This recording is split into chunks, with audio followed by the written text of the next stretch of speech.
hope and then have it taken away and then hope again and then taken away again. This is the Austin and Matt podcast. This is Matt. And this is Austin. This week we watched The Gentleman, the new-ish movie by Guy Ritchi. It's actually not as I thought it was newer, and then I saw the 2019. I was like, oh geez, this came out a little while ago. Okay, but first, Austin, what did you watch this week? Yeah, so I was actually watched this last night, so it fits in pretty perfectly. But so as I kind of mentioned before, I went and I watched the Witcher seasons 1 and 2. I hadn't really played the Witcher games, like I don't know the lore all that much.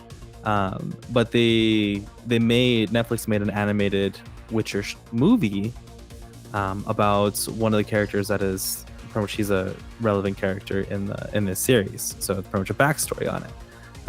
Once I found out about that, I was like, oh cool, yeah, I'll check that out. Not what I was expecting at all, but in a good way. It was animated very well, great voice acting, and the story was, yes, a little bit rushed, but like had a pretty good plot to it, and it explained a very big part, or I guess a missing part from the series, where you're like, why is there like only so many Witchers? And it's like, yeah, because of this event that happened in this movie. You can watch it real quick if you want to figure out what happened.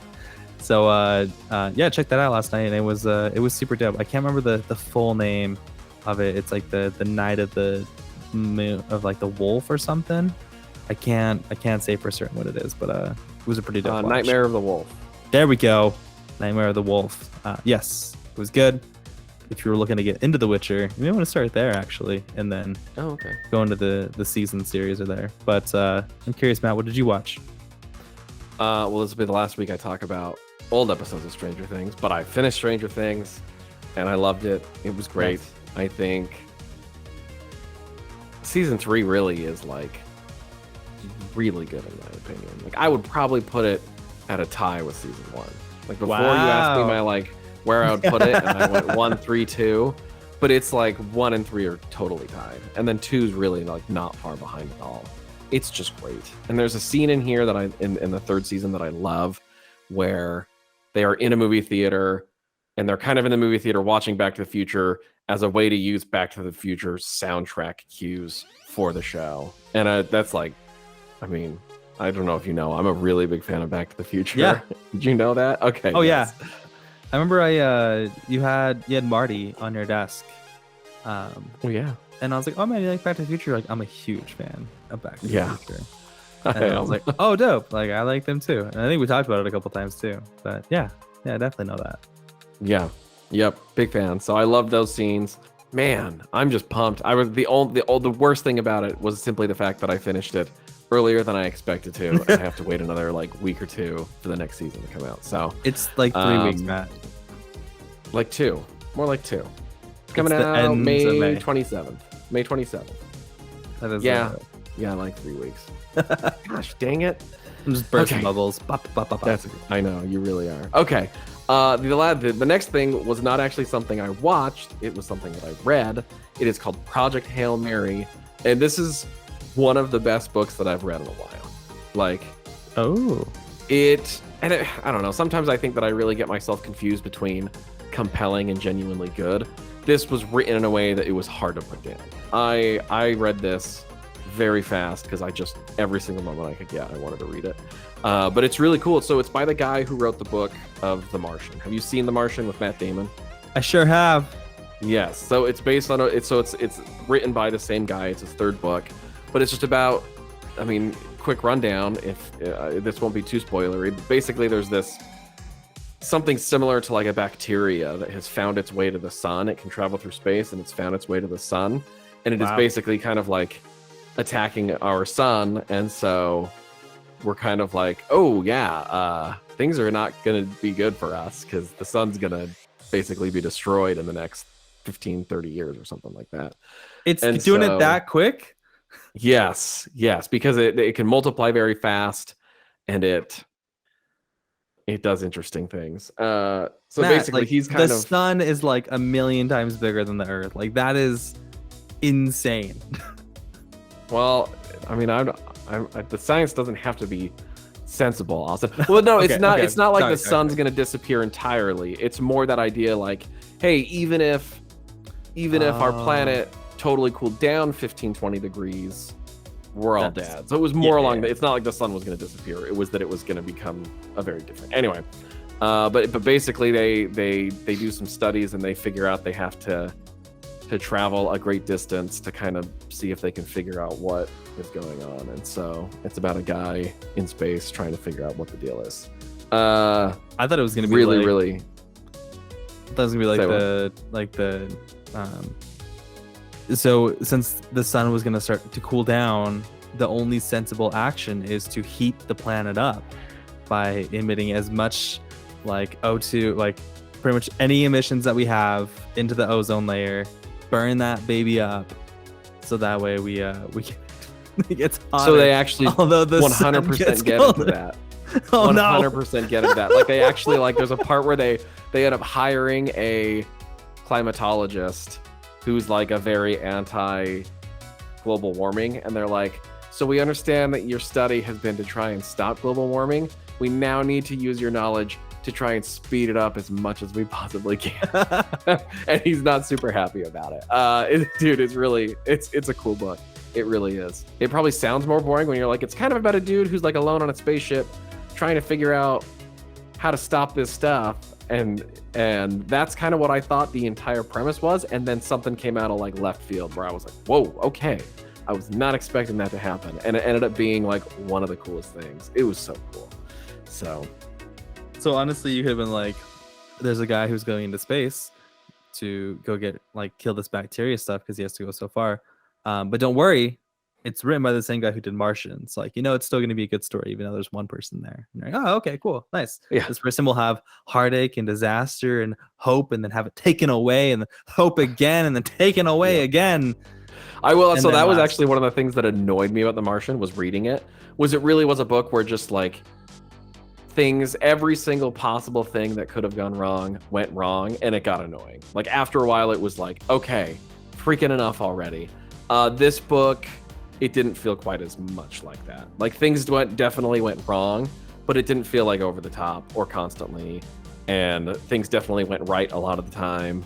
But I really liked it. It was really, really good. Anyway, that's all. I probably would have watched more if it had not been for that book specifically, because I spent a lot of my time doing that. Should we get on to The Gentleman? Yeah, let's do this. Okay. Quick synopsis from IMDb. A talented American graduate of Oxford, using his unique skills and audacity, creates a marijuana empire using the estates of impoverished Britain aristocrats. However, when he tries to sell his empire to a fellow American billionaire, a chain of events unfolds involving blackmail, deception, mayhem, and murder between street thugs, Russian oligarchs, triad gangsters, and gutter journalists.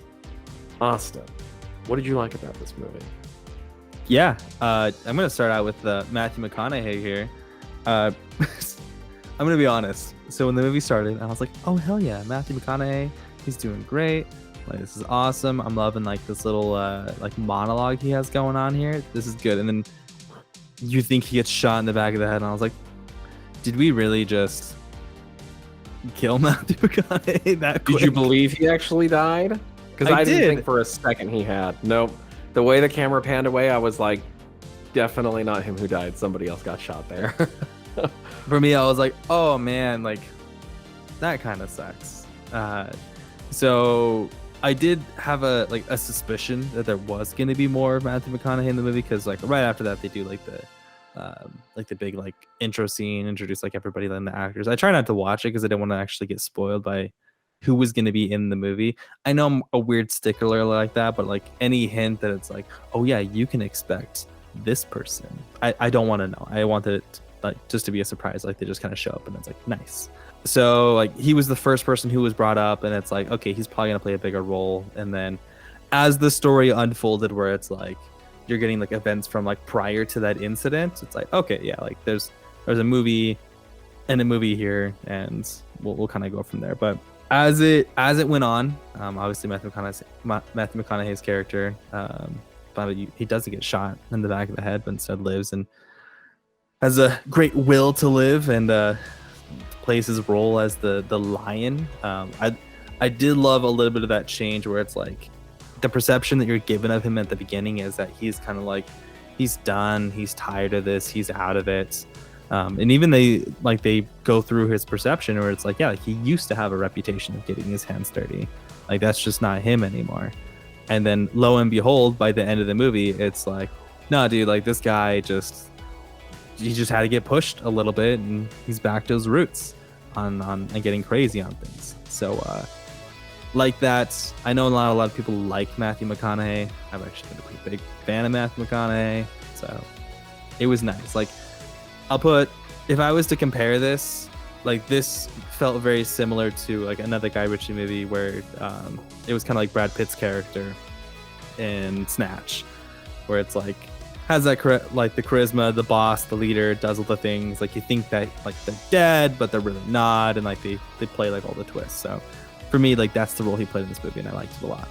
I also did enjoy Hugh Grant in this movie as well, as Fletcher. I thought he was a very interesting character, and I liked how he was telling the story, and at times he would like tell the wrong part of the story, and then like they would bring it back and they would go again. Like that was just fun. My favorite part of it though was when he was explaining like how the film would be done, where he's like 35 mil, keep the grain, as we say, like, and like as they're doing it, like they're stretching it out like anamorphic and all that stuff. Like they had a lot of fun during that part. I don't want to imagine how long it actually took them to do it, but they had a lot of fun. So I was really excited about that too, and had a lot of fun with it.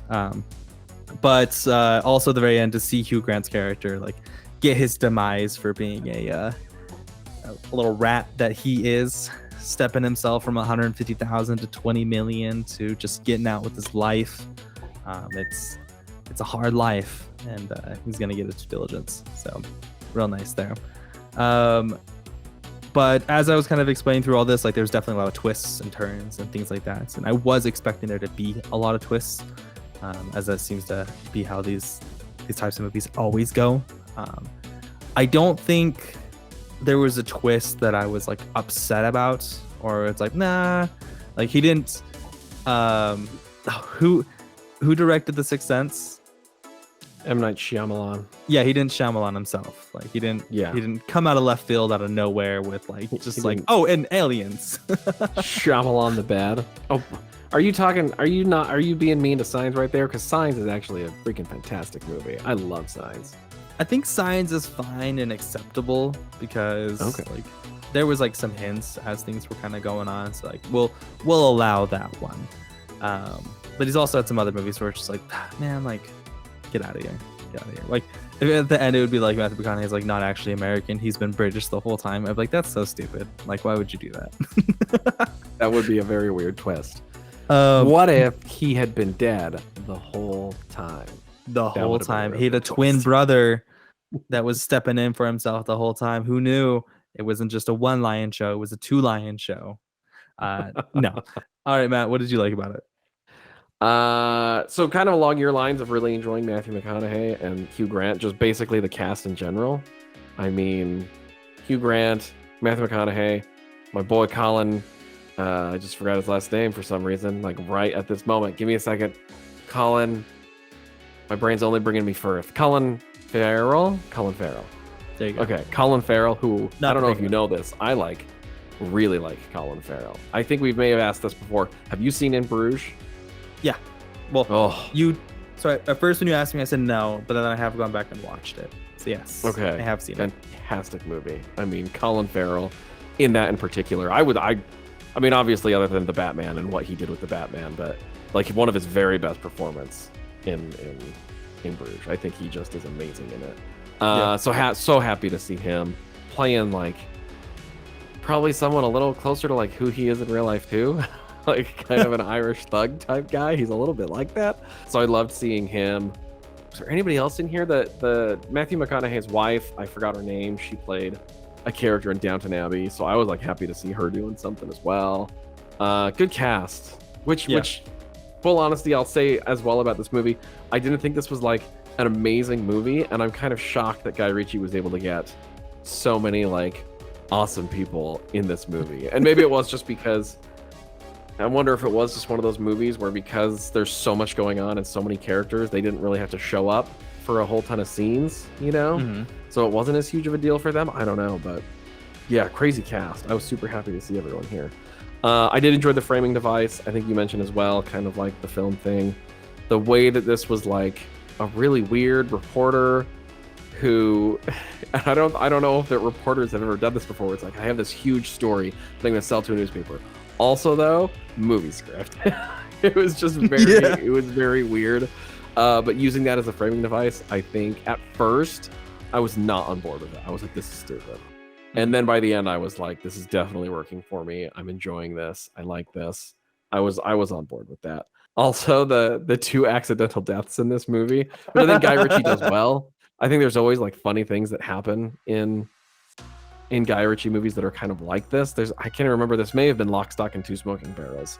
It may be Snatch, but there's a guy drinking milk and somebody's telling him the whole movie that the milk's going to kill him. And then somebody throws like a jug of milk out of a car and it hits the other person's car and they get in a car wreck and die because of it. But the part where that guy, they called him, and I don't always say this word, but they called him Buck. That was good. And he jumped over that wall thinking that it was just like a wall, a small normal wall, and instead he fell off of a bridge. Landed on train tracks and got hit by a train. Like that kind of just like weird, like messing with your expectations was really funny to me. But also Aslan's death was also kind of funny as well. I love the comment from Matthew McConaughey right after. It's like, you need to invest in some parachutes because you've had 2 incidents just recently. Oh, see, and actually, I wish they had hit that a little harder. Like if there was another person who accidentally died in some way that was like, dude, what is wrong with you? Why do you keep letting this happen? Like I would have actually liked that a lot. Could you imagine if like the death involved him pulling somebody's parachute and then like falling off a building? Yeah, like something crazy like that. Yeah. Oh man, but I enjoyed that. Austin, though, what did you dislike about this movie? Woo! Yeah. So, as mentioned, like the twist, like I'm not mad at any of the twists. The one thing that I'm just kind of like, come on, you can't give a better explanation than that. Is when Raymond is talking to Fletcher. And then he's like, you're good at what you do, but I'm better. And it's like, he's in the bush and then he's also in the bush. And like, it's like, dude, like you're the right-hand man to like this entire organization. You're obviously extremely busy. Like there's no way that you're in a bush stalking somebody else who's stalking your boss who's in a bush. Like that's not going to happen. What are you, like ESPN or something? Like, come on, it's not going to work. So that part, I was like that's dumb. Like you don't have to be that guy. Like you can have a guy who does that, and maybe he plays like a secondary character along the way where like he works with Fletcher or something like that. That would be fine, and that's more practical versus you're good but I'm better. So that was the only part that I groaned and I was like, that's so dumb. But similar to you, like I think it's a fun movie. When I compare it to like other Guy Ritchie movies, it's definitely lower in the list. Would I go back and rewatch the movie? Maybe to check out that Toddlers music video that they do. That's pretty dope. But that was like, so weird. As it was going on, I was like, what is happening right now? But honestly, overall, it was fine. I'm not too upset about it. I'm not going to get like too deep into things. I would say like you were mentioning casting. The most surprising casting for me was Henry Golding. He's the one who played Dry Eye. Okay. He was in Crazy Rich Asians. And he plays like a very like charismatic person in that movie, and in here he's just like a low level gangster pretty much. So he's trying to get some chops. But you have a list of things though, so I'm curious, Matt, what did you not like about this movie? I think the movie, I don't know, it was interesting. I will say also that it's probably like lower tier Guy Ritchie for sure. It almost felt like, because Guy Ritchie, he's made movies that are kind of like his Guy Ritchie movies. And then he's made movies that are definitely not Guy Ritchie movies. He actually, so Guy Ritchie was famously or infamously maybe married to Madonna.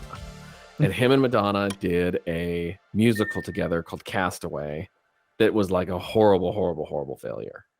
And then that's kind of when he was like, okay. I'm going to do like a more Guy Ritchie thing. I'm going to do Sherlock Holmes. And then he did Sherlock Holmes. And that was kind of a big deal. And then he was a little bit back on top again. And then it was like, oh, I'm going to do Aladdin, which was also really not a very well-liked movie. So then he was like, wait. I'm still Guy Ritchie. I'll do The Gentleman. And so this just felt like him trying to do a rebound movie. And I don't think it was quite as good as like Guy Ritchie movies. Like his when I think of like Snatch and even Rock'n'Rolla, and like I definitely think there's these movies that he's done that are cool and have kind of a stylish flair to it. I didn't feel like there was like the same Guy Ritchie stylish flair that I've seen in some of his better movies. And so I was a little bit bummed. And I don't always love like gangster movies like this anyway. Like I just kind of get, like, I'll be honest, like I've seen The Godfather and I don't get what the big fuss about The Godfather. Yeah, I'm not a big fan of The Godfather. Say what? I'm not a big fan of The Godfather either. Don't worry. Yeah, I think maybe it is just by the time I saw it, I was older stylistically and kind of it looked a little bit older, and there was definitely some things that were cool about it and things that I liked about it and things that I respected about it, but it wasn't like, oh my gosh, this is so good. So I don't always love these types of movies in the first place. One thing that I did really like, I was confused by, maybe more than like annoyed, but it was like this movie that was like, oh, we're gonna kind of act racist all the time, also super homophobic all the time, but like I don't know if there was a point or if really it was just that the movie is a homophobic racist movie. I feel like it was trying to like be that to make a point of something. I just have no idea what they were trying to get at. So I mean, for me it just felt like, yeah, this is just an English movie. Maybe, I don't know. And all of the stuff, and I'm sure you caught on, like the conversation that Hugh Grant was having with Charlie Hunnam whenever it would break away from the story, like all of like the sexual like innuendo like between I'm going to bed. Both of them. Can I jump in with you? Well, Hugh Grant definitely seemed a lot more like brazen with it, but they both kind of had little like lines here and there that it was like this whole story he's telling was almost like a sexual act. It was weird. And I did of all the stuff that's all homophobic and weird though, the part where Hugh Grant put his hand on his thigh and he kind of like got weirded out, that made me laugh. I was like, what in the world is going on here? So yeah, if I could hear someone kind of explain like the reasoning behind like, oh yeah, these people are like really homophobic and say racist stuff, oh, and here's a good reason why they're all acting like that, I'd be like, okay, fine, cool. But like for me watching it, I was just like, I feel like there's no point. They're all just acting this way just because. I don't know. It was interesting. But yeah, I mean, when it comes to Guy Ritchie movies, it's definitely lower tier. I think even upon like a second viewing, I could probably enjoy it a little bit more, but it's nothing that I was like even close to in love with. So nice.